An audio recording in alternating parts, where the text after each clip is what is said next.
Hello dear student, आज हम लोग बात करेंगे जीन थेरेपी के बारे में कि जीन थेरेपी क्या होता है। एक बार अच्छे से सभी लोग देख लीजिए। What is gene therapy?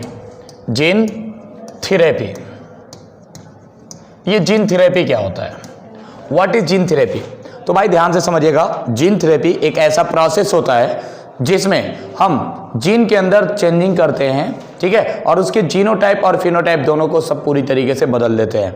समझ में आ रहा है? मतलब कि जीन के अंदर चेंजिंग करके जेनेटिक डिजीज को या किसी भी तरह का कोई डिजीज है उसको पता करके उसको ठीक करना, मतलब जीन के अंदर चेंज करके उसको पूरी तरीके से ठीक करना जीन थेरेपी कहलाता है। समझ में आ गया जीन थेरेपी क्या होता है? इसको मैं थोड़ा और बड़ा कर दे रहा हूँ, समझ लो।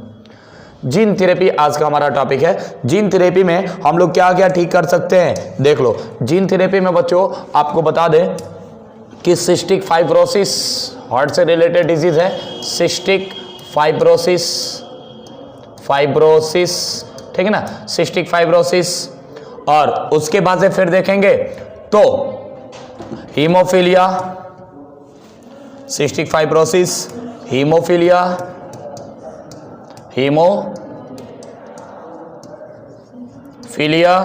उसके बाद से देखेंगे कलर ब्लाइंडनेस। इन सभी डिजीज को हम लोग इजीली ठीक कर सकते हैं। बच्चों कैंसर को भी ठीक किया जा सकता है।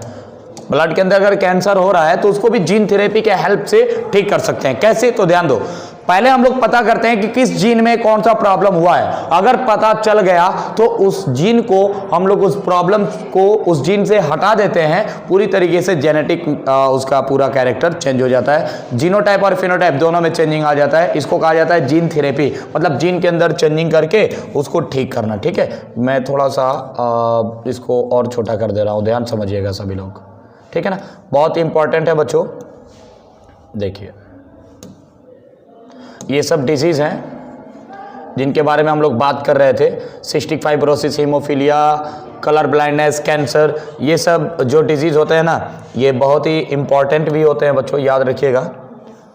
चलिए मैं इसको हटा ही देता हूँ, इसको हटा देते हैं, ठीक है। कैंसर, देखिए कैंसर कैसे होता है। कैंसर, ठीक है ना। ये सभी जो डिजीज है ना बच्चों, ये हमारे लिए बहुत ही ज़्यादा डेंजरस होते हैं। कुछ इसमें जेनेटिक डिजीज भी हैं जिनको हम ठीक कर सकते हैं। अब आइए, अब हम लोग बात करेंगे बच्चों, ध्यान समझिएगा, टाइप्स ऑफ जीन थेरेपी, ठीक है ना। जीन थेरेपी के टाइप्स के बारे में अब हम लोग बात करेंगे, ये कितने टाइप का होता है, ठीक है। देखिए types of gene therapy, types of gene therapy. तो आइए देखते हैं जीन थेरेपी के कितने टाइप होते हैं। तो बच्चों याद रखिएगा, जीन थेरेपी के मेनली 2 टाइप्स होते हैं। कौन कौन सा? तो एक बार देख लो। पहला जो होता है ना, जीन थेरेपी के टाइप्स में अगर आप देखेंगे तो पहला जो टाइप होता है वो क्या होता है और दूसरा क्या होता है, एक बार अच्छे से देख लिया जाए। तो देखो पहला जो होता है ना बच्चों, उसको कहा जाता है somatic gene therapy. Somatic gene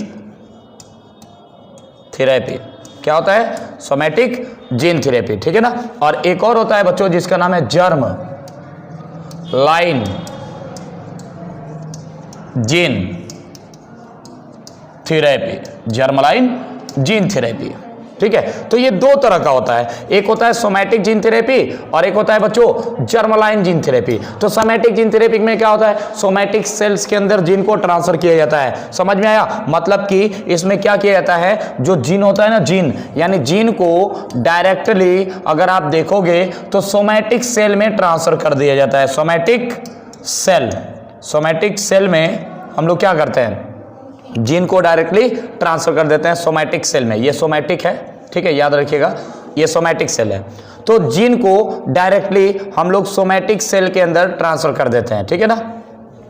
देखो जीन को हम डायरेक्टली सोमैटिक सेल में ट्रांसफर कर देते हैं। जब सोमैटिक सेल में ट्रांसफर करेंगे तो उसके अंदर जो भी डिजीज है वह जहाँ पे जीन की जरूरत है वहाँ पर जाता है, ये अपना काम करना शुरू कर देता है, वो सही हो जाता है।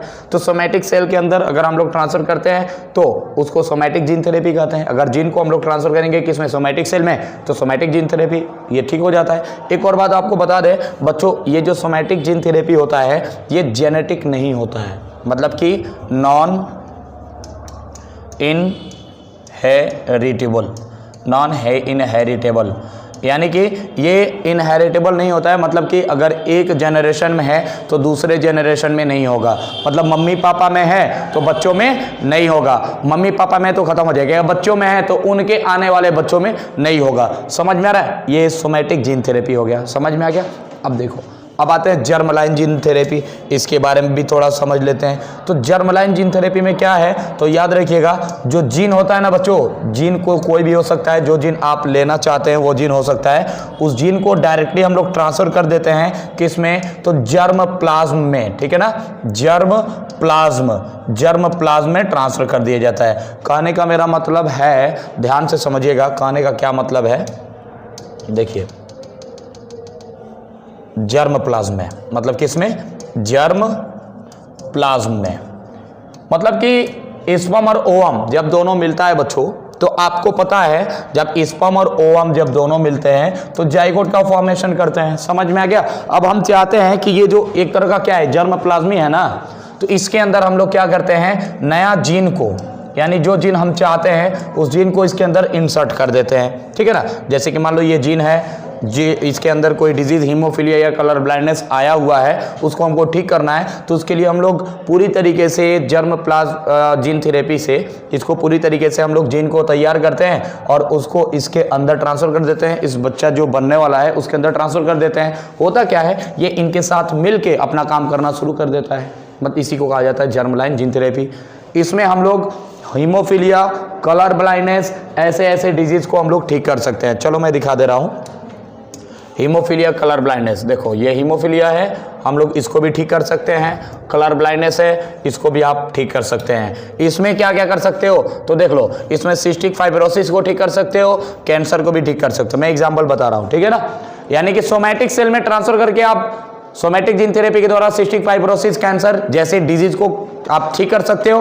और याद रखिएगा, जर्मलाइन जीन थेरेपी का यूज करके हीमोफीलिया, कलर ब्लाइंडनेस यानी जर्म प्लाज्म में जीन को ट्रांसफर करके आप डिजीज को ठीक करा सकते हैं। समझ में आ गया। तो ये था जीन थेरेपी। अब थोड़ा सा मेथड हम लोग पढ़ लेते हैं, एक बार समझ लीजिए मेथड क्या होता है। देखो, मेथड ऑफ जीन थेरेपी एक बार समझ लो। Method of gene therapy, method of gene therapy. देखो भाई, जीन थेरेपी का मेथड क्या होता है एक बार सभी लोग समझ लो। मैं आपको दिखा देता हूं, एक बार समझ लीजिए। चलिए देखिए, देखते हैं। जर्मलाइन जीन थेरेपी ये तो आप पढ़ ही लिए हैं। अब इसका मेथड कौन कौन सा होता है। Method of gene therapy, method of gene therapy. चलिए इसको भी हम लोग देख लेते हैं कि मेथड कौन कौन सा होता है। ध्यान समझिएगा कौन सा मेथड होता है। तो मैं आपको पहले एक बता देता हूं, ध्यान समझ लीजिए। मेथड ऑफ जीन थेरेपी में अगर आप देखेंगे तो सबसे पहले एक गर्ल थी जिसका नाम था डी सिल्वा, ठीक है ना। डी सिल्वा एक फीमेल थी, एक लड़की थी डी सिल्वा नाम की, डी सिल्वा, ठीक है ना। एक लड़की थी जिसको एक डिजीज हुआ था बच्चों, जिसका नाम है ADA, एडिनोसिन डीएमिनेज, ठीक है ना। चलो देख लेते हैं। ADA, एडिनोसिन डीएमिनेज डिफिशियंसी, ठीक है ना। एडिनोसिन, देख लो पूरा नाम इसका क्या होता है, adenosine deaminase deficiency, adenosine deaminase deficiency, ठीक है ना। देखो, एडिनोसिन डीएमिनेज डिफिशियंसी, ये एक डिजीज था, ठीक है ना। इस डिजीज को ठीक करने के लिए सबसे पहले जीन थेरेपी का यूज किया गया था, जो कि एक लड़की थी जिसका नाम था डी सिल्वा। और इस डिजीज को कब ठीक किया गया था ये भी याद रखिएगा, इन 1990 में, 1990 में किया क्या गया था। ध्यान समझिएगा। इस डी सिल्वा जो फीमेल थी, इसके अंदर लिम्फोसाइट की डिफिशियंसी हो गई थी। मान लो ये एक लड़की है, चलो थोड़ा सा अच्छे से बना दिया जाए। ये मान लेते हैं एक लड़की है जिसका नाम है डी सिल्वा, इसके अंदर ADA यानी एडिनोसिन डीएमिनेज डिफिशियंसी है, यानी कि इसके लिम्फोसाइट के अंदर ये नहीं बना है, यानी कि लिम्फोसाइट इसके बहुत ही लेस हैं। लिम्फोसाइट मैच्योर नहीं है या फाइट नहीं कर पा रहे हैं, समझ में आ रहा है ना। तो इसके ब्लड से सबसे पहले बच्चों क्या किया गया था, इसके ब्लड से लिम्फोसाइट के सेल्स को निकाल लिया गया था, लिम्फोसाइट के सेल को निकाल लिया गया था बाहर एक्सटर्नल मीडिया में, इन विट्रो कल्चर में, ठीक है। और इसको न्यूट्रिशन दिया गया था, क्या दिया गया था, इसके अंदर इसको न्यूट्रिशन दिया गया था, न्यूट्रिशन कल्चर मीडियम में रखा गया था। याद रखिएगा, कल्चर मीडियम में रखने के बाद एडिनोसिन डीएमिनेज जो डिफिशियंसी थी, एडिनोसिन डीएमिनेज जीन को निकालकर, समझिएगा ध्यान से, इसे नहीं, बाहरी एक्सटर्नल मीडियम में उस जीन को निकालकर रिकॉम्बिनेंट डीएनए तैयार किया गया था, रिकॉम्बिनेंट डीएनए, यानी कि एक रिकॉम्बिनेंट डीएनए तैयार हो गया एडीए जीन का, किसका, एडीए जीन का, ठीक है ना, एडीए जीन का ये तैयार हो गया। अब इसको क्या किया गया था, ध्यान समझिएगा, रिकॉम्बिनेंट बना दिया गया था प्लाज्मिड के अंदर रख के। अब प्लाज्मिड के अंदर रखने के बाद से लिम्फोसाइट के अंदर इस रिकॉम्बिनेंट डीएनए को ऐड कर दिया गया था, ठीक है। अब तो ये पूरी तरीके से मैच्योर भी हो गया और इसके साथ साथ ये जीन भी आ गया। अब इस जीन को और लिम्फोसाइट को अगेन इस बॉडी के अंदर इंसर्ट कर दिया गया था।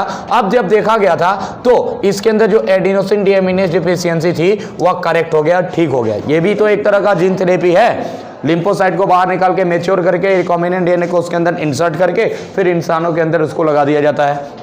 ऐसे ये जो डिजीज हुआ था इस लड़की को वो ठीक हो गया। आ गया समझ में। तो ये था जीन थेरेपी। तो आज के लिए इतना ही रहने देते हैं। Thank you.